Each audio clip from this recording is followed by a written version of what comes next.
हिंदू खतरे में है ह्या घोषणेवर भाजप सत्तेमध्ये आले।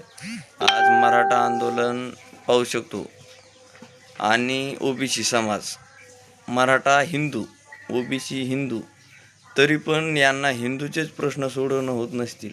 आज पाहू शकतो आंदोलनासाठी किती समाज रस्त्यावर आलेला आहे।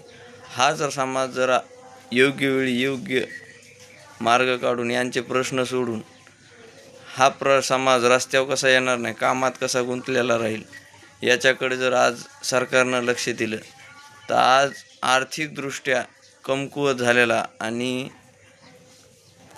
नोकरी संधी उपलब्ध व्हाव्या यासाठी आरक्षणासाठी उठवलेला मुद्दा जर शासनाच्यानं खरंच हाताळता येत नसेल तर काय हे हिंदूचं संरक्षण करणार, देशाचं संरक्षण करणार।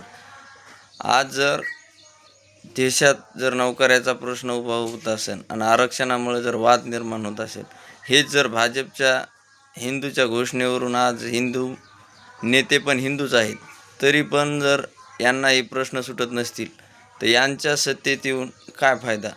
आणि आपण महासत्तेची वाटचाल करत आहोत। आज जर तरुण भारत जर रस्त्यावर असेल तर त्यांचं उत्पन्न कसं वाढेल, जर त्यांचं शिक्षणाची जर आपण हातच मोडले, शिक्षणासाठी तुम्ही जे उपलब्ध सुविधा, जे आरक्षणाची आशा आहे कोणाला आर्थिकदृष्ट्या कमजोर असले यांना, तर शासन जर हे मार्ग जर खुले करत नसतील। आज पाहू शकतो आज जर ब्राह्मण समाजाला जसं वरच्या थरावर दिलं जातं तसं आजपर्यंत शिक्षणासाठी पाहू शकतो वेद जर ऐकले तर कानात तेल किंवा शिसं ओतलं जातं। आज तीच कंडिशन आहे। आज जर शिक्षणासाठी जर तुम्ही जर मागणी करत असाल तर त्यांना आरक्षण, समाजात वाद कसा कायम राहील यासाठी आज भाजप सरकार दिसत आहे। त्यामुळे समाजानं खरंच जागृत होणं गरजेचं आहे।